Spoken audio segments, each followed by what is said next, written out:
Okay, DIY student here again. So you want to see how to make this even more, your DIY bubble iPhone case.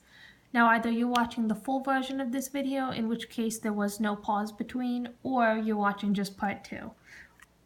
Or you're a first time viewer, of course. Now in this case, I'm going to take a black Sharpie. And if you want to figure out how to do this, you can check out my other video on how to make DIY bubble art iPhone case. Now I'm just going to make this kind of add some more detail here. I'm not actually going to make circles. I'm just making little dots. You can see, and I'm just kind of following the circles, adding like a different sort of pattern to them.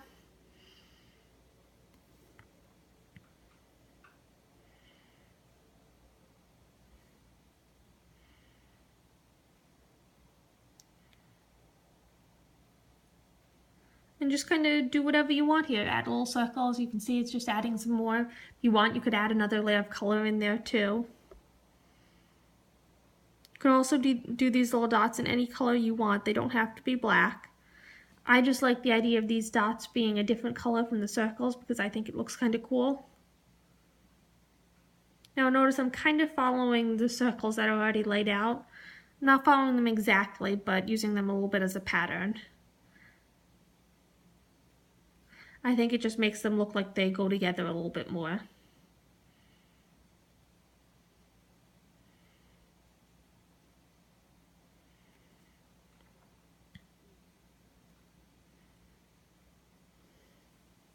Now, I didn't do the top yet, so I need to do the top. But the other thing too, is I'll show you another type of circle you can make.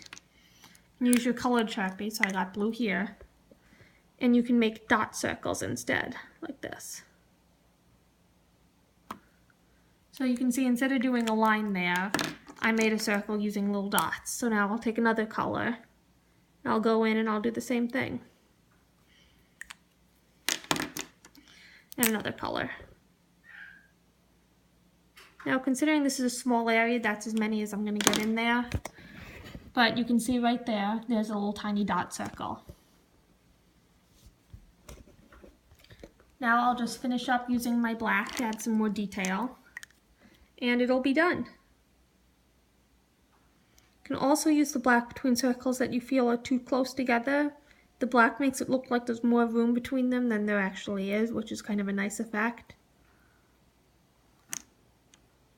And you can see I'm varying the distance of the dots so that it doesn't look exactly the same. I don't want it to look too patterned. I want a more random-like effect. Okay, and there you go. Now, I personally like to do something around the camera hole just so it doesn't look so blank. So I'm going to take a blue, and I'm just going to put little tiny dots right around the camera hole.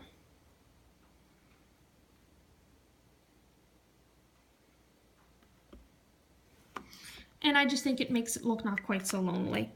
Now, if you wanted, you could just trace that in a line, you could add swirls, you can do whatever. I like to just add a couple layers of little tiny dots around it. As many layers as I can now. There's not much room left, you can see, but it doesn't have to be a full circle. You can just kind of go to where it leaves off. And there. You can see I used a couple different colors on that. Okay, and there is a complete bubble art DIY iPhone case. I hope you enjoyed this video and please subscribe.